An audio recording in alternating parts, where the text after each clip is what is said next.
अब शुरू करते हैं क्लास 12th मैथ का chapter number 2 inverse trigonometric function. तो इन्वर्स ट्रिग्नोमेट्रिक फंक्शन में 2.1 एक्सरसाइज में प्रिंसिपल वैल्यूज़ पूछी जाती हैं डिफरेंट एंगल की।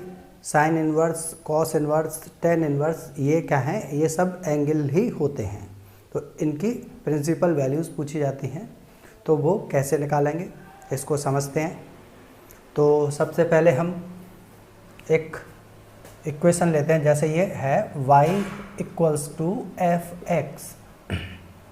तो ये है y को बता रहा है y क्या है, y का सॉल्यूशन है ये। अगर हम इसमें x का सॉल्यूशन करें, यानी कि x इस इक्वेशन में सॉल्व कर लें कि x क्या है, तो x जो सॉल्व हो के आएगा वो होगा f इन्वर्स y। x क्या होगा? f inverse y। तो ये इन्वर्स फंक्शन है। अगर हम x के लिए सॉल्व कर लें तो क्या आ जाएगा? इन्वर्स फंक्शन आ जाएगा।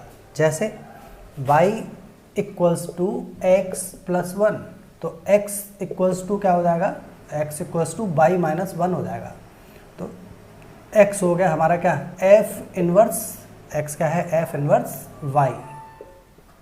तो ये f इन्वर्स y हो गया। तो f इन्वर्स y एक्चुअल में हमारा f इन्वर्स y क्या हुआ? y - 1। एक्चुअल में f इन्वर्स y - 1 हो गया। अब हम इसका अगर वैसे देखें तो f इन्वर्स y को हम इसमें फंक्शनल इक्वेशन में x रख दें, y की जगह x रख दें, तो f इन्वर्स x क्या हो गया? x - 1। तो देखो x + 1 का इन्वर्स फंक्शन है x - 1। x + 1 का इन्वर्स फंक्शन क्या है? x - 1 है। तो इसी तरह से हम देखते हैं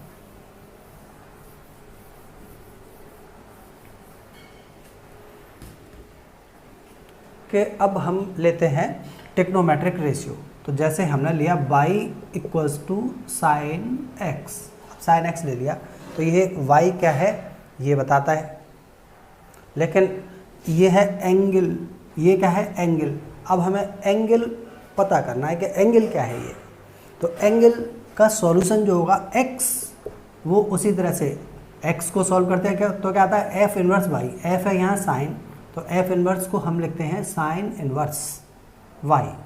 अब इसका मतलब साइन की पावर -1 नहीं है, इसका मतलब ये नहीं है साइन इन्वर्स y को हम लिखें क्या कहते हैं 1/sin y, ऐसा नहीं है। ट्रिग्नोमेट्री में यहाँ -1 है, इसका मतलब ये इन्वर्स फंक्शन है किसका? साइन का।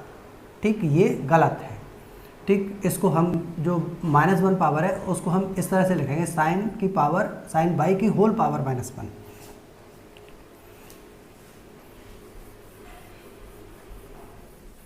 ये लिख लिया, लेकिन इस लिखने में कुछ प्रॉब्लम है। प्रॉब्लम ये है कि देखो,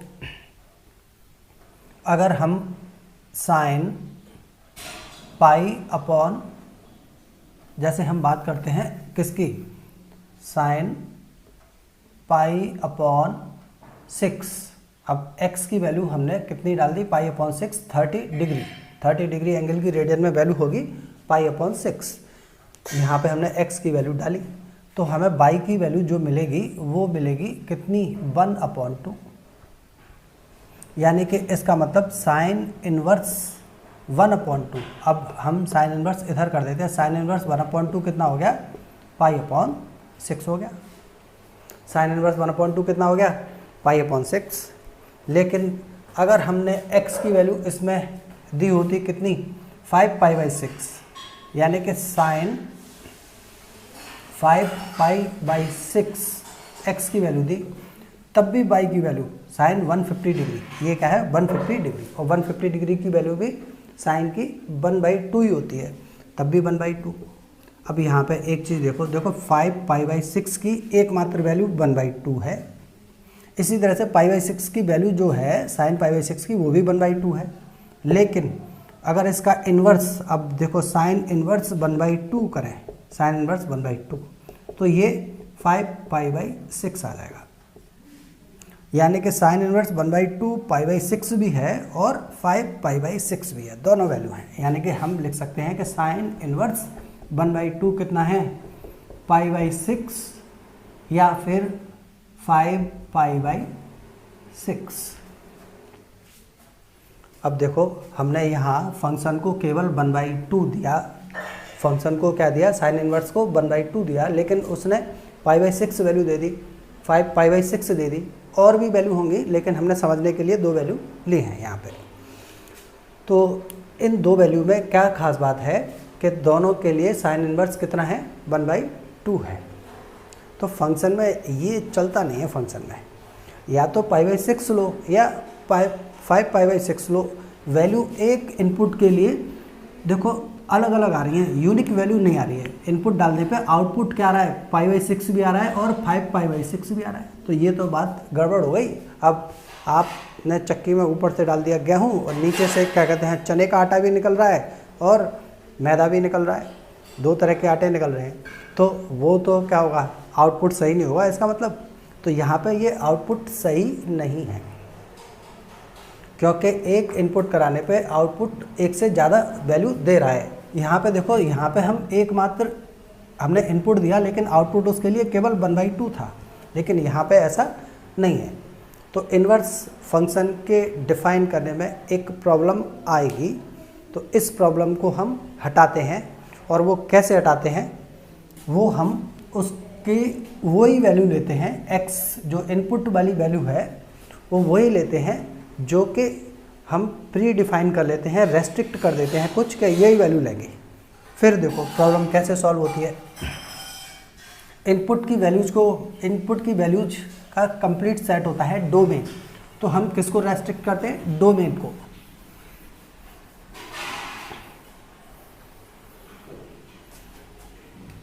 अब देखो y = sin x का ग्राफ है ये। अब ये π/2 के आगे, और ये देखो ध्यान दो π/2 के आगे एक इसको देखते हैं हम कि अगर एक लाइन खींचे हम x एक्सिस के पैरेलल लाइन खींची, तो ये देखो 2 जगह पे, एक तो x1 और एक x2, इन दोनों जगह पे देखो y की वैल्यू सेम है, यानी कि 2x के लिए y की वैल्यू बराबर है। तो ये फंक्शन हो गया मैनी x रिलेटेड टू 1/, यानी कि मैनी 1 फंक्शन है। ये मैनी 1 फंक्शन होगा तो इसका इन्वर्स फंक्शन डिफाइन नहीं होगा, क्योंकि मैनी x के लिए पलट के एक क्या कहते हैं 2x के लिए 1/, की वैल्यू तो हो सकती है, लेकिन बाद में 1/, के लिए 2x की वैल्यू आएंगी, यानी कि 2 आउटपुट आएंगे।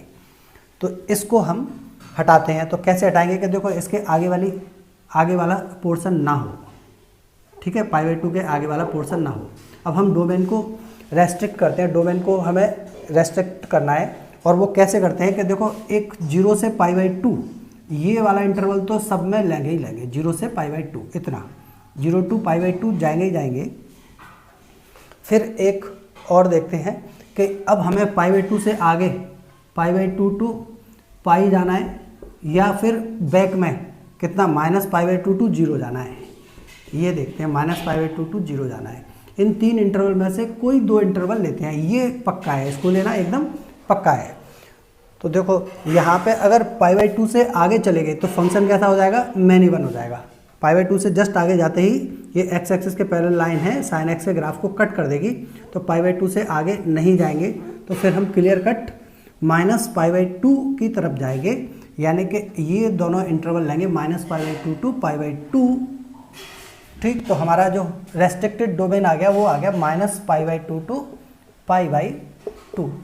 अब x की वैल्यू इसी डोमेन से लेंगे, और इस डोमेन में से जो x की वैल्यू लेंगे उनको बोलेंगे हम प्रिंसिपल वैल्यू। क्या बोलेंगे, प्रिंसिपल वैल्यू। वो जो एंगल होगा वो प्रिंसिपल वैल्यू होगी। तो यहाँ पे -π/2 to π/2 ले लिया हमने, ठीक है। अब -π/2, अब एग्जैक्ट π/2 पे ये फंक्शन डिफाइन है कि नहीं, sin π/2 कोई दिक्कत नहीं होती है sin π/2 में, क्योंकि sin π/2 क्या है, sin π/2 की वैल्यू होती है 1, लेकिन tan π/2 देखते हैं तो tan π/2 की वैल्यू होगी इनफाइनाइट, या उसको बोलते हैं नॉट डिफाइंड, तो वो वहाँ पे डिफाइंड नहीं है। तो यहाँ पे हम ओपन और क्लोज इंटरवल का ध्यान रखते हैं। इसमें क्लोज इंटरवल लिया है लेकिन tan में ओपन लेंगे। अच्छा, कॉस को देखो, कॉस में आप ये π/2 तक ले लिया आपने यहाँ पे। अब 0 से π/2 है तो देखो 0 से ये हम पीछे एक लाइन खींची तो देखो ये पीछे की -π/2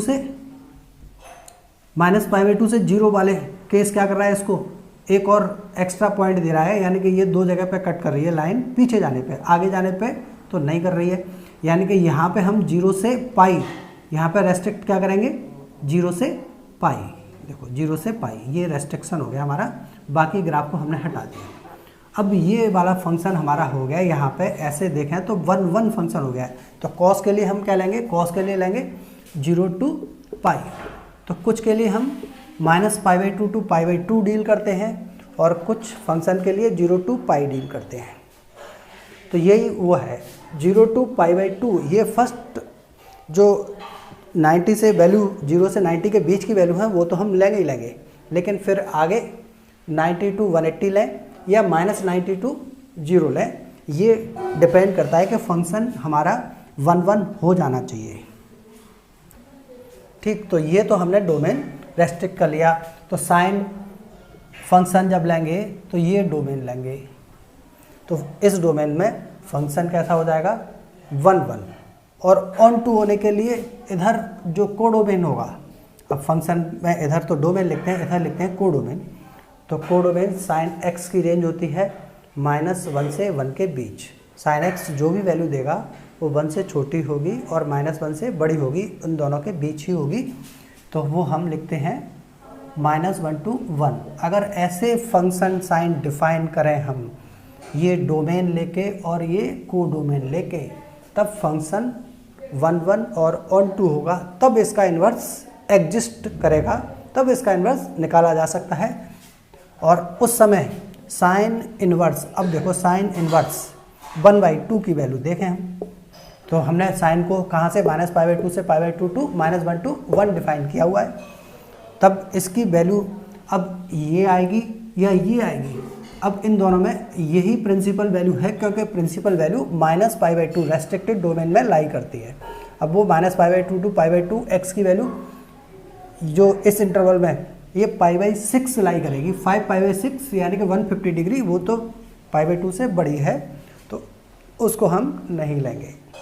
तो अब हमारे पास इसका एकमात्र आउटपुट हमने फिक्स कर दिया, ठीक, और ये जो आउटपुट है इसको प्रिंसिपल वैल्यू बोलेंगे इस एंगल की।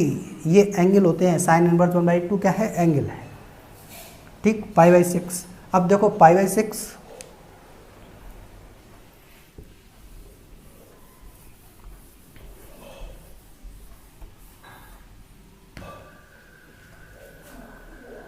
अब π/6 की बात करें तो देखो cos π/6 कितना होगा, cos π/6 की वैल्यू होगी √3/2। तो अब इसको π/6 को लिख सकते हैं हम cos इनवर्स √3/2। तो यही π/6 कितना हो गया, यही एंगल cos इनवर्स में देखें तो cos इनवर्स √3/2। इसी तरह से हम इसको tan इनवर्स 1/√3 भी लिख सकते हैं। तो वही एंगल है cos, उस एंगल को अगर हम साइन इनवर्स में लिखेंगे 1/2 आएगा, उसी एंगल को अगर हम cos इनवर्स में लिखेंगे √3/2 आएगा, उसी एंगल को tan इनवर्स में लिखेंगे 1/√3 आएगा। यानी कि ये भी आपस में क्या है, साइन इनवर्स को cos इनवर्स में चेंज किया जा सकता है, cos इनवर्स को tan इनवर्स में, किसी को भी आपस में एक दूसरे में इंटरचेंज कर सकते हैं। ठीक, तो हम क्या करते हैं, डोमेन को रेस्ट्रिक्ट करते हैं। अब tan x को देखो जरा, tan x का डोमेन कैसे रेस्ट्रिक्ट करेंगे हम।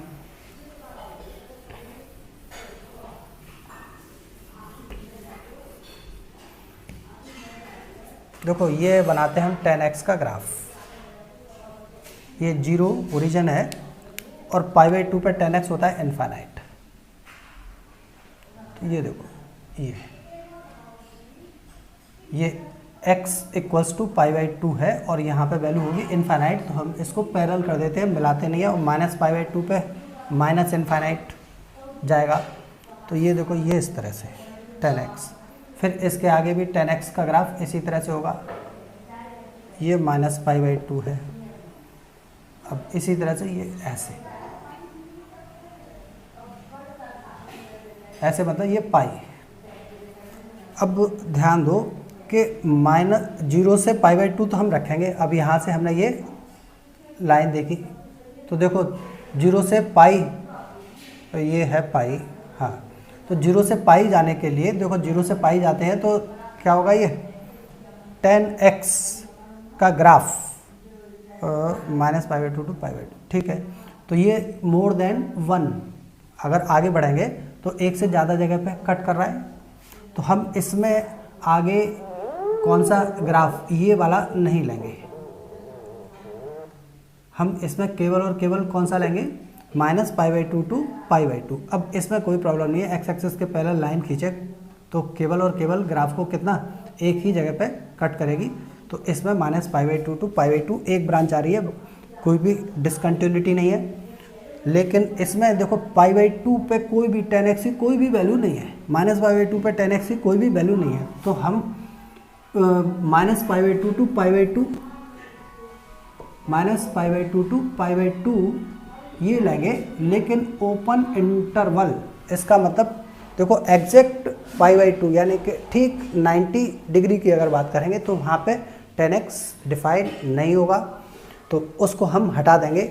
लेकिन उससे जस्ट पहले ये क्या है कि उससे जस्ट पहले जैसे 89.999999 डिग्री यानी कि π/2 से थोड़ा सा कम, कितना कम, उतना कम कि उसको हम लिख भी नहीं सकते, इतना कम है, तो लिख तो लेते हैं π/2, लेकिन फ़र्क इससे कर देते हैं कि देखो ठीक वो π/2 नहीं, लेकिन π/2 से जस्ट पहले जो बिल्कुल पॉइंटों में थोड़ा थोड़ा कम है, थोड़ा सा ही कम है, वो नंबर वहाँ तक तो 10x डिफाइन होगा उसके लिए, लेकिन ठीक π/2 डिफाइन नहीं होगा π/2 पे। अगर π/2 पे डिफाइन होता तब हम इसको इस तरह से क्लोज इंटरवल से लेते हैं जो sin x में लेते हैं, लेकिन ठीक। तो इन्वर्स फंक्शन डिफाइन करने के लिए हमें डोमेन को रेस्ट्रिक्ट करना पड़ेगा, एक पर्टिकुलर x की वैल्यू ही लेनी पड़ेगी, वही वैल्यू इन्वर्स फंक्शन के लिए वैलिड होंगी। तो हमें डोमेन वाली चीज़ हमने समझ तो ली, लेकिन समझने से कुछ विशेष मसला हल होने वाला नहीं है। असली चीज़ तो उसको याद रखना है, और याद कैसे रखना है और याद करने के तरीका क्या है, तो उसके लिए मैं टेबल बनाता हूँ और उसमें समझाता हूँ कि आपको वो कैसे याद रखनी है, ठीक है। तो इसको हटाते हैं और अब बनाते हैं हम टेबल। तो ये है वो टेबल जो आपको याद रखनी है, और ये मैंने इस तरह से लिखी हुई है कि इसको याद करना बहुत आसान है। ऊपर 3 जो फंक्शन है उसमें तो हम -π/2 टू π/2 डील करते हैं, और नीचे वाले फंक्शंस में 0 टू पाई। तो देखो साइन, कोसेक और टेन का डोमेन हम इस तरह से रेस्ट्रिक्ट करते हैं, इस तरह से उसको रेस्ट्रिक्ट करते हैं कि हमारा जो डोमेन होता है वो होता है इसमें -π/2 टू π/2 क्लोज इंटरवल, कोसेक में भी -π/2 टू π/2 क्लोज इंटरवल।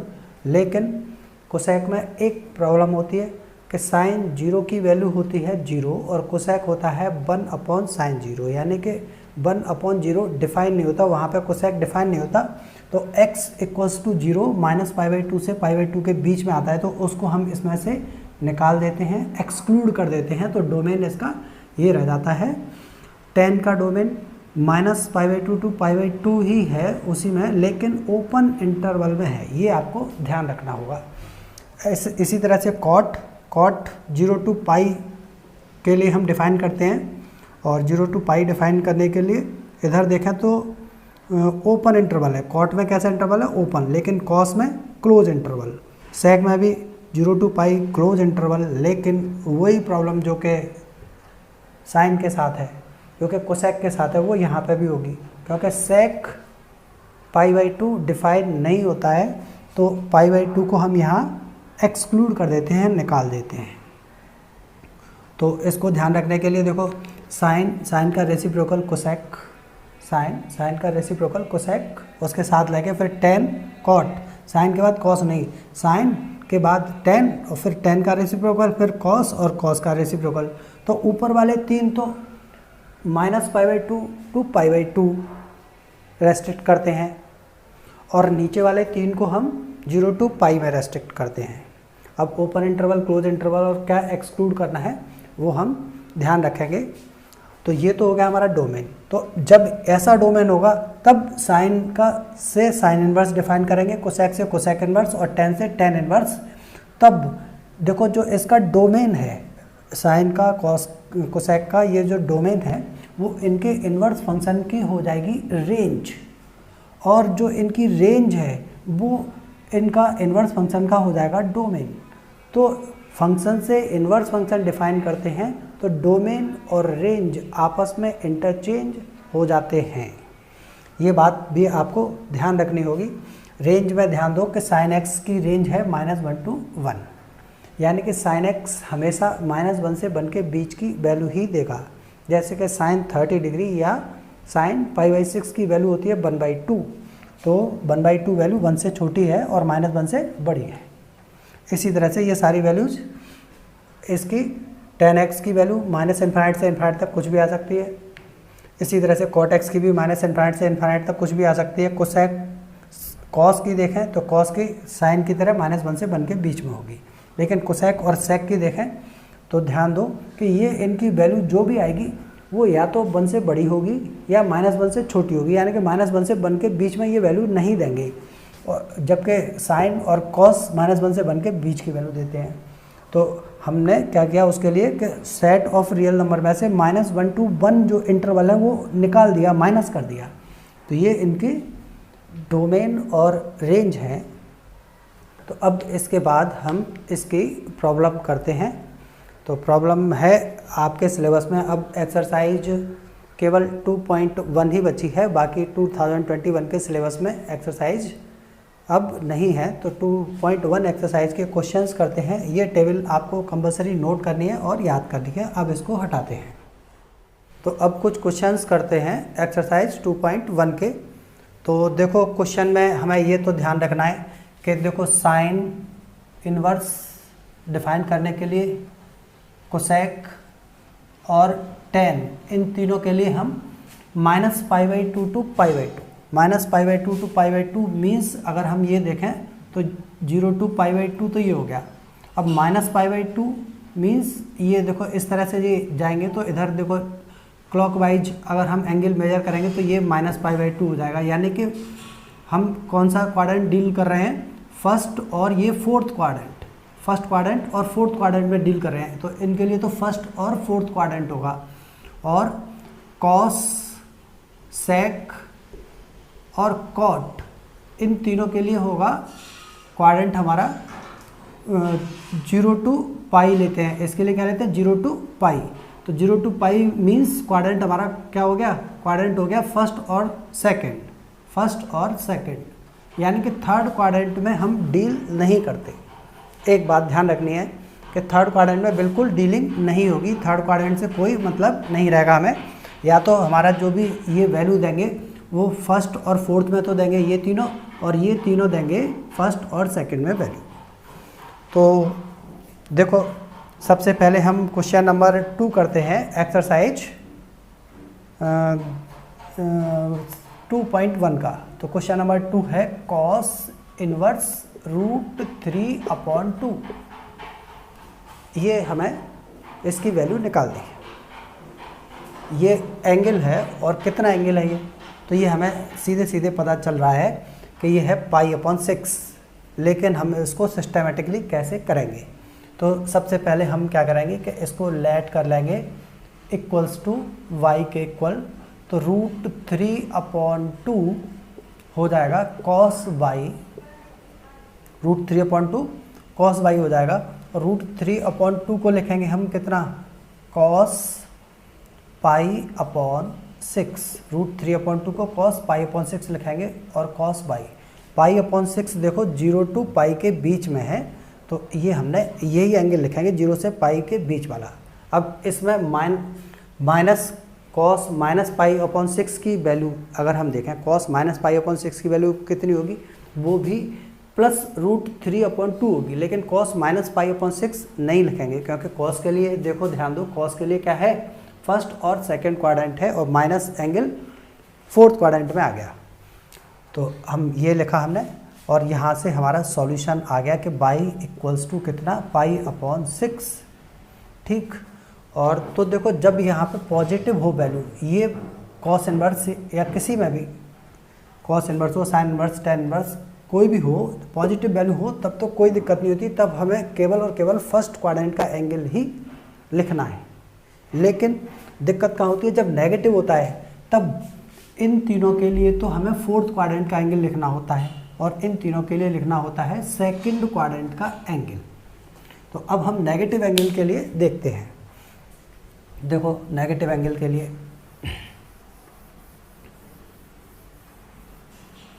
तो नेगेटिव एंगल के लिए हम करते हैं क्वेश्चन नंबर 1 एक्सरसाइज 2.1 का क्वेश्चन है ये कि साइन इनवर्स -1/2 की वैल्यू पूछी है। साइन इनवर्स -1/2 को हम क्या करेंगे, तुरंत ही y लेट कर लेंगे। y लेट करने के बाद ध्यान दो, यहाँ से हमारा साइन y कितना हो जाएगा, साइन y इक्वल्स टू -1/2।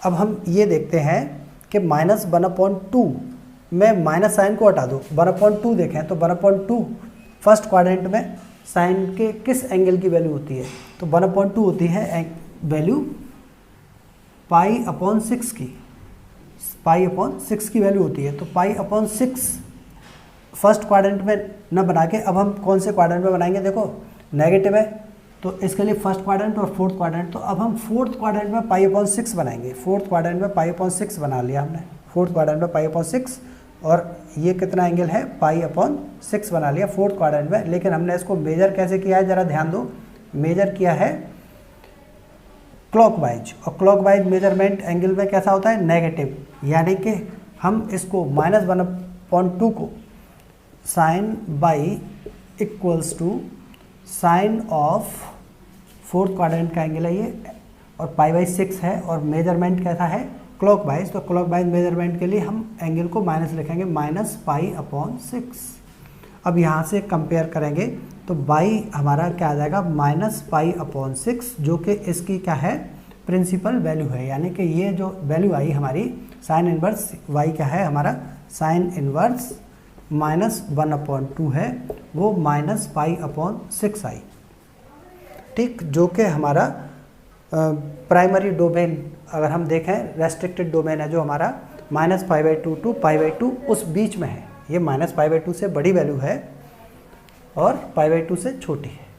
तो ये इस तरह से आ गया, तो इसका आंसर इस तरह से आ गया। अब ज़रा हम गौर करते हैं थोड़ा कॉस वाले जो सेकंड क्वाड्रेंट में जिनमें हम डील करते हैं, फर्स्ट और सेकंड में। तो अब एग्जांपल के तौर पे लेते हैं हम क्वेश्चन नंबर 5। क्वेश्चन नंबर 5 में है एक्सरसाइज 2.1 का, इसमें वैल्यू पूछी गई है कॉस इनवर्स -1/2, कॉस इनवर्स -1/2। तो क्या करेंगे, सबसे पहले हम लेट कर लेंगे कॉस इनवर्स -1/2 कितना, y। तो यहाँ से हम कह सकते हैं कि कॉस y जो होगा वो होगा -1/2। अब माइनस साइन हटा के, माइनस साइन हटा दो, ठीक है, और कॉस 1/2 की वैल्यू होती है, कॉस के किस एंगल की वैल्यू होगी 1/2, वो होगी 60 डिग्री की। कॉस 60 डिग्री 1/2 होता है, हम माइनस साइन नहीं देख रहे हैं, लेकिन 60 डिग्री यहाँ पे हमें कैसा, माइनस है तो हम किस क्वाड्रेंट में बनाएंगे, पॉजिटिव होता तो फर्स्ट क्वाड्रेंट में एंगल बना लेते, माइनस है तो या तो हम बनाते हैं सेकंड क्वाड्रेंट में या फोर्थ क्वाड्रेंट में। लेकिन कॉस के लिए कौन सा क्वाड्रेंट है, कॉस है 0 से पाई डिफाइन होता है, कॉस कहाँ से कहाँ तक, 0 से पाई तक। अब 0 से पाई तक डिफाइन होगा तो इसमें सेकंड क्वाड्रेंट है, तो जो 60 डिग्री का एंगल है वो हम सेकंड क्वाड्रेंट में बनाएंगे, और वो भी एक्स एक्सिस से, 60 डिग्री का एंगल एक्स एक्सिस से बनाएंगे, π/3। ये हमने सेकंड क्वाड्रेंट में बना लिया। लेकिन हम इसको मेजर कैसे करेंगे, मेजर ऐसे करेंगे, 180 से कम मेजरमेंट, कुल मिला के हमारा मेजरमेंट 180 से कम होना चाहिए, चाहे वो क्लॉकवाइज मेजर करें चाहे एंटी क्लॉकवाइज मेजर करें। अगर ऐसे जाते हैं, क्लॉकवाइज जाते हैं तो 180 से ज़्यादा हो जाएगा, 180 से ज़्यादा नहीं करना है। तो ये देखो, ये मेजरमेंट हो गया। तो मेजरमेंट ये कैसा है, π-π/3। ये मेजरमेंट कितना है, π-π/3। तो ये एंगल हो गया π-π/3। तो देखो हम इसको कैसे लिखेंगे कि cos y इक्वल्स टू -1/2 की वैल्यू -1/2 की वैल्यू किस एंगल के लिए है? ये देखो cos पाई माइनस π/3 के लिए है। ये देखो सेकंड क्वाड्रेंट है और सेकंड क्वाड्रेंट में cos की वैल्यू नेगेटिव होती है, नेगेटिव वैल्यू है तो हमने उसको इस तरह से लिखा cos pi minus theta minus of cos theta होता है, यानी कि ये माइनस ऑफ cos π/3 की वैल्यू है। तो हम इस तरह से लिख लेंगे सेकंड क्वाड्रेंट के लिए। अब यहाँ से हमारा बाई जो आएगा वो कितना आ जाएगा? Pi minus π/3 means 2π/3। तो ये जो 2π/3 यानी कि 120 डिग्री जो 0 से 180 के बीच में है, जो कि cos के लिए हमारा रेस्ट्रिक्टेड डोमेन है, उसी बीच में ये वैल्यू आई है। तो अब हम फाइनल कंक्लूजन पे पहुंचते हैं। फाइनल कंक्लूजन पे ये कि हम डायरेक्ट ही आंसर लिखना चाहते हैं और कुछ ज़्यादा हम सोचना नहीं चाहते, चाहे नेगेटिव हो या पॉजिटिव हो। तो देखो tan इनवर्स क्वेश्चन नंबर 4 देखें तो 4 में tan इनवर्स ऑफ -√3। देखो बोर्ड के एग्जाम में तो आपको इस तरह से पूरा ऐसे ही करना है, लेट करना है, फिर ये लिखना है, तब यहाँ पे y ये ऐसे लिखना है। लेकिन ऑब्जेक्टिव क्वेश्चन है, आपको जल्दी जल्दी क्वेश्चन करना है, डायरेक्ट करना है, तो कैसे करेंगे कि देखो ये यहाँ पे tan इनवर्स नेगेटिव है तो सीधी बात है कि हम कौन सा क्वाड्रेंट लेंगे? Fourth quadrant. तो फोर्थ क्वाड्रेंट में एंगल कैसे मेजर करते हैं? फोर्थ क्वाड्रेंट के लिए क्लॉकवाइज मेजर करते हैं, तो लो माइनस लगा दिया, फोर्थ क्वाड्रेंट के लिए माइनस लगा दो डायरेक्ट। अब ये कितना हो गया? ये √3 वैल्यू किस एंगल की है? ये है π/3 की, तो तुरंत ही बस π/3 लिख दो, ये आंसर आ गया। ठीक, और देखो क्वेश्चन नंबर 5 करते हैं। Cosec inverse -√2। अब कोसेक इनवर्स -√2 यहाँ पे भी कोसेक कैसे -π/2 to π/2, यानी कि फर्स्ट और फोर्थ क्वाड्रेंट के लिए ये √2 की वैल्यू होती है π/4। हम केवल पॉजिटिव √2 से देखते हैं तो π/4 आएगी, लेकिन माइनस है तो फोर्थ क्वाड्रेंट है तो क्या करेंगे? माइनस वाला एंगल फोर्थ क्वाड्रेंट के लिए जाएगा, तो फोर्थ क्वाड्रेंट के लिए माइनस साइन लगा देंगे। इसी तरह से अगर हम बात करें cos इनवर्स √3/2 और वो भी कैसा? माइनस का, या सेक, ये भी एक क्वेश्चन है, सेक ऐसे कर लो, सेक का भी कर लो, एक हटाते हैं इसको।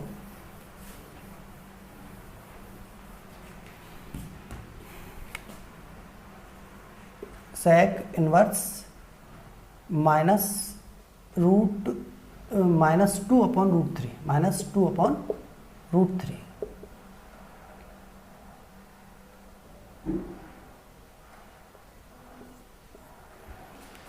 तो हम इसको डायरेक्ट लिखना चाहते हैं। तो देखो सेक में कौन सा क्वाड्रेंट होता है? सेक के लिए 0 to π डिफाइन होता है सेक, तो फर्स्ट और सेकंड क्वाड्रेंट हो गया। अब सेकंड क्वाड्रेंट हो गया तो सेकंड क्वाड्रेंट के लिए हम देखो सेकंड क्वाड्रेंट के लिए पाई माइनस और वो थीटा, कौन सा थीटा? कि 2/√3 का लिए देखो कि सेक में कौन सा एंगल होगा? 0 से 90 के बीच में। तो cos 30 की वैल्यू होती है √3/2, तो ये सेक 30 की वैल्यू 2/√3 होगी, तो ये सेक 30 की वैल्यू है 2/√3। तो हम क्या करेंगे कि ये 30 डिग्री के लिए एंगल कैसा आएगा? 30 डिग्री, सेक 30 डिग्री की वैल्यू 2/√3 आएगी। तो सीधी बात है कि पाई में से हमें क्या माइनस करना है? 30 डिग्री, वही यानी कि π/6 बस। तो पाई माइनस ये थीटा कर देंगे हम, पाई माइनस एंगल, तो ये कितना आ गया? 5π/6। ये डायरेक्ट आंसर आ गया। ठीक है, करने का सिस्टमेटिक तरीका वो बताया। तो ये है हमारी एक्सरसाइज 2.1। अब इसमें एक क्वेश्चन और कर लेते हैं फाइनली, तो लगभग सारे क्वेश्चन हो जाएंगे। छोटी सी एक्सरसाइज है। तो क्वेश्चन नंबर 11 है। क्वेश्चन में कहा है कि इसकी वैल्यू पता करनी है, tan inverse 1 plus cos inverse -1/2 plus sin inverse -1/2। अब tan इनवर्स 1 देखें तो किस क्वाड्रेंट का, ये tan इनवर्स 1 तो सीधे पॉजिटिव है तो कोई दिक्कत नहीं है, फर्स्ट क्वाड्रेंट का ही एंगल लेना है। तो किस एंगल के लिए tan की वैल्यू 1 होती है, π/4 के लिए, तो ये सीधा π/4 एंगल है, ठीक है। cos इनवर्स प्लस होता, अब ध्यान दो यहाँ प्लस होता तो कितना आ जाता, π/3। cos π/3 की वैल्यू 1/2 होती है, तो वो एंगल तो हमने लिख लिया, लेकिन ये माइनस है और कौन सा क्वाड्रेंट होगा इसके लिए, 0 to π। 0 to π क्वाड्रेंट के लिए क्या करते हैं, हम इसको पाई से माइनस कर देते हैं, ये लो ये आ गया। अब इसी तरह से साइन इनवर्स -1/2, तो देखो इसमें तो हमने इस तरह से कर लिया क्योंकि फर्स्ट और सेकंड क्वाड्रेंट था, इसमें फोर्थ है और फर्स्ट क्वाड्रेंट है, फर्स्ट क्वाड्रेंट के साथ फोर्थ क्वाड्रेंट है। फोर्थ क्वाड्रेंट के एंगल को लिखते हैं कैसे, माइनस साइन से, और ये 1/2 वैल्यू किसके लिए होगी, केवल हमें ये देखना है कि साइन के किस एंगल की वैल्यू 1/2 है, और वो है π/6 30 डिग्री के लिए। तो π/6 लिख दिया हमने, -π/6, माइनस साइन है तो -π/6। इसके माइनस साइन के लिए कैसे करना है, पाई माइनस वो एंगल जिसके लिए वैल्यू +1/2 है, ठीक। इसमें माइनस साइन और फिर वो एंगल जिसके लिए वैल्यू +1/2 है, माइनस साइन लेके। तो ये तो फर्स्ट और फोर्थ क्वाड्रेंट वाला है, यानी कि -π/2 से π/2 जिसमें डील करते हैं, और ये है फर्स्ट और सेकंड क्वाड्रेंट के लिए जिसमें कि हम डील करते हैं -0 to π।